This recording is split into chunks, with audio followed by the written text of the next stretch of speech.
최근 삼성, 현대, LG의 시원한 복수가 공개되면서 미국이 큰 충격에 빠지자 바이든이 최후의 발악을 시작했습니다. 한국의 대규모 보복을 예고한 것인데요. 지금까지는 한국이 미국에 수십 조짜리 공장을 짓게 만든 뒤 이 약속보다 보조금을 덜 주거나 이 조건을 까다롭게 만들어 한국 기업들이 미국의 보조금을 소액만 받을 수 있도록 하는 방법으로 뒤통수를 쳤는데, 이번에는 보조금을 아예 완전히 주지 않겠다며 폭탄 발표를 했습니다. 다른 일본 기업과 대만 기업에는 보조금을 왕창 퍼주더니 한국에만 이렇게 큰 충격을 주고 있습니다. 자, 그런데 대반전이 일어났습니다. 바이든의 이러한 보복에도 한국 기업들은 씩 웃으며 바이든 면전에 그래? 할 수 있으면 해봐 라는 놀라운 반응을 보였는데요. 그 이유는 너무나도 놀라웠습니다. 한국이 숨겨둔 너무나도 강력한 한방은 무엇이었는지 지금부터 이 놀라운 내용 최고 수익률에서 여러분들에게 전해드리겠습니다. 바이든의 대규모 보조금 지원 약속을 다시 한번 믿고 현대차와 LG에너지솔루션이 합작 법인을 만들어 미국에 엄청난 투자를 발표했습니다. 현대차 그룹과 LG에너지솔루션이 5조 7천억 원을 투자해 2025년 가동을 목표로 미국 현지에 연간 약 30만 대 물량의 전기차 배터리셀 생산 공장을 짓기로 했습니다. 생산 규모는 약 30기가와트시로 고성능 순수 전기차 약 30만 대를 매년 생산할 수 있는 엄청난 양인데요. 현대차 그룹과 LG에너지솔루션이 투자 총액의 절반을 50%씩 출자하고 나머지 절반은 합작법인의 차입으로 마련하기로 했습니다. 이로써 LG는 북미의 가장 많은 배터리 생산 공장을 갖게 되었습니다. LG에너지솔루션의 8개 공장과 1, 2, 3차 현지 협력 업체들까지 모두 고려하면 LG엔솔이 미국에서 창출한 고액 연봉 일자리만 수백만 개에 달할 것으로 전망되고 있습니다. 이 바이든은 자신이 외교를 잘한 덕분에 한국 기업들이 미국에서 수백만 개가 넘는 양질의 일자리를 창출하고 있다고 자랑하고 있는데요. 자, 그런데 이렇게 고마운 한국 기업에 너무나도 충격적인 발표를 했습니다. 이 현대자동차 그룹과 LG에너지솔루션이 전기차 배터리셀 생산을 위한 북미 합작법인을 설립한 가운데 이 미국은 투자를 환영한다면서도 이 추가 인센티브는 없을 것이라는 이 충격적인 발표를 했습니다. 브라이언 캠프 조지아 주지사실의 게리슨 더글러스 대변인은 26일 AP통신과의 인터뷰에서 이번 배터리 공장은 현대 전기차 전체 공장 시설에 포함되어 있기 때문에 이 추가 인센티브, 이 감세 혜택은 없을 것이라고 선을 그었습니다. 너무나 황당한 소리죠. 그는 이번 배터리 공장에 투자될 43억 달러 약 5조 7천억 원은 이미 투자가 확정된 55억 달러의 일부이기 때문이라고 덧붙였습니다. 지금까지는 한국 기업이 투자를 확정하는 순간 온갖 말도 안 되는 조건을 갖다 붙이며 보조금을 깎는 방식이었다면 이번에는 아예 하나도 주지 않겠다는 것입니다. 이 지역 출신인 존 오소프 연방 상원의원도 이날 오전 온라인 기자회견 및 AP 인터뷰에서 현대자동차가 미국제 배터리로 미국 내에서 전기차를 생산할 때까지는 인플레이션 감축법의 세액 공제를 기다려야 한다고 밝혔습니다. 그는 현대차가 조지아주에서 전기자동차를 생산해야 이들 자동차는 IRA의 세액 공제 혜택 대상이 될 것이라고 덧붙였습니다. 조용히 기다리라는 것입니다. 너무 화가 나는 무례한 발언인데요.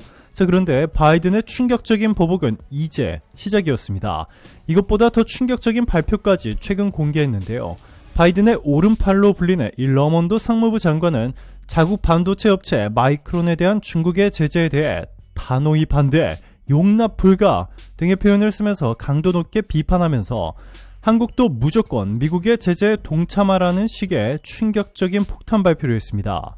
며칠 전까지만 해도 마이크론의 공백을 채우지 말아달라는 정도의 부탁을 해왔는데 이제는 중국과 교육을 완전히 끊어버리라는 것입니다. 한국은 미국과 달리 중국에 대한 의존도가 50%에 달합니다. 특히 반도체의 경우 중국에 대한 의존도가 매우 높은데요. 한국의 이러한 지정학적 상황을 완전히 무시해버린 채 한국 경제가 박살이 나든 말든 중국과 교육을 끊어버리라는 이 충격적인 발표를 한 것입니다.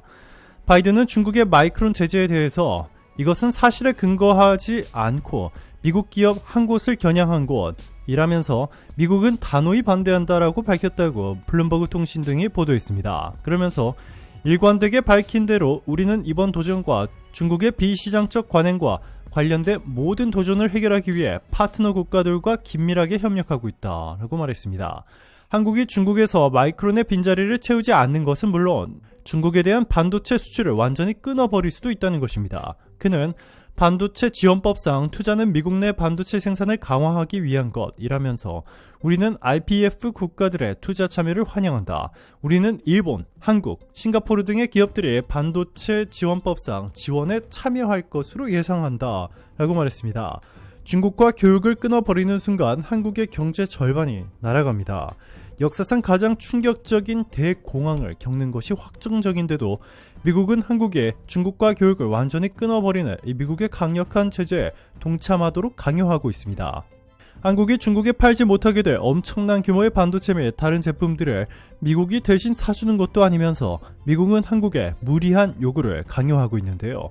한국을 도와주기는커녕 한국 기업의 투자 확정 소식이 발표되자마자 보조금을 아예 안 주겠다는 폭탄 발표를 하고 있는 미국을 절대 믿을 수 없는 상황입니다. 자, 그런데 한국이 대반전을 만들었습니다. 바이든 면전에 대놓고 폭탄 발표를 했습니다. 삼성전자와 SK하이닉스가 중국의 제재를 받은 미국 반도체 업체 마이크론의 시장 공백을 메우려 해도 한국 정부는 나서서 막지 않겠다는 입장을 시사했다고 파이낸셜 타임스가 보도했습니다. 이 파이낸셜 타임스는 한국은 자국 반도체 업체들이 중국의 마이크론 제재 이후 틈을 채울 수 있다는 신호를 보내고 있다라는 제목의 기사에서 이같이 전했습니다. 장영진 산업통상자원부 1차관은 어제 출입기자 간담회에서 마이크론 제재에 따른 정부 대응과 관련해 정부가 이래라 저래라 할 수 있는 상황은 아니고 기업이 판단할 문제라며 기본적으로 삼성전자나 SK하이닉스는 글로벌 사업을 하니 이 양쪽을 감안해서 잘 판단하지 않을까 생각한다 라고 밝힌 바 있습니다. 이뿐만이 미국의 대중 반도체 압박에 대해 중국이 마이크론 제재로 맞대응하며 미중 반도체 전쟁이 새 국면에 접어든 가운데 이 중국이 한국에 파격적인 제안을 해왔습니다. 사실상 중국이 반도체 문제에 대해 한국에 먼저 손을 내민 것인데요. 중국 상무부는 지난 26일 안덕근 산업통상자원부 통상교섭본부장과 왕원타오 중국 상무부장이 미국 디트로이트에서 열린 에이펙 무역장관 회의에서 만나 회담한 뒤 양국의 반도체 협력을 특히 부각한 보도문을 27일 보도했습니다. 상무부는 양측이 산업망과 공급망 안정 수호 등에 대해 논의했다고 전하면서 반도체 분야를 특정해 양측은 반도체 산업망과 공급망 영역에서의 대화와 협력을 강화하는 데 동의했다라고 주장했습니다. 이 반도체뿐만이 아닙니다. 중국은 이날 2차 전지의 핵심 소재인 리튬을 한국에 몰아주겠다는 파격적인 발표를 한 것으로 전해졌습니다. 이 중국산 배터리는 한국산보다 훨씬 성능이 떨어져 전혀 위협이 되고 있지 않지만 2차 전지를 만드는 데 가장 중요한 소재인 리튬은 중국이 싹쓸이해버렸습니다. 중국이 개발도상국 광산들을 잇따라 사들이면서 이 세계 리튬 매장량의 3분의 1을 손에 넣을 수 있다는 전망이 나왔습니다. 25일 월스트리트저널은 중국이 정치적으로 불안정한 국가들 위주로 이 수십억 달러를 써가며 리튬 광산을 매입하고 있다고 보도했습니다. 지금 같은 추세라면 중국은 2025년까지 세계 리튬 광산 생산 능력의 3분의 1을 확보할 수 있다고 월스트리트저널은 내다봤습니다. 리튬은 전기 자동차와 스마트폰의 전원을 공급하는 리튬이온 배터리 소재입니다. 컨설팅 회사 벤치마크 미네랄 인텔리전스에 따르면 2030년 말까지 세계적으로 약 30만 톤 수요 부족에 직면할 것으로 관측했습니다. 중국은 미국 등 서방과 긴장으로 공급망 위협을 느낀 나머지 세계 각지 리튬 광산 매입에 나섰습니다. 실제 세계 최대의 리튬 광산을 보유한 캐나다와 호주는 최근 국가안보 문제를 이유로 중국의 신규 투자를 차단했습니다. 컨설팅 회사 리스타드 에너지와 벤치마크 데이터를 보면 지난 2년간 중국 기업들은 남미와 아프리카에서 약 20개의 리튬 광산 지분을 취득하는데 45억 달러를 썼습니다. 투자 대상국은 테러로 인한 안보 위협에 직면한 말리, 나이지리아는 물론 자원 통제를 강화하는 짐바브웨, 멕시코, 칠레도 포함됐습니다. 중국이 투자비를 날릴 수 있는 위험을 감수하면서까지 무리수를 두자 시진핑 주석까지 나서서 우려를 표하는 지경입니다. 시 주석은 3월 양회 이 전국인민대표대회 전국인민정치협상회의에서 광산에 투자하기 전에 현지 사정부터 잘 알아보라고 했을 정도입니다. 시 주석은 중국 최대 배터리 제조사 CATL의 로빈정 회장에 대놓고 자신을 천하무적이라고 생각하고 돌격하는 행동을 삼가라 라고 말했습니다. 하지만 이렇게 무리한 투자를 하면서까지 리튬 광산을 싹쓸이한 중국과 이 적이 되며 리튬이 없어서 배터리를 만들 수 없게 됩니다. 미국은 너무나도 두려워하고 있습니다.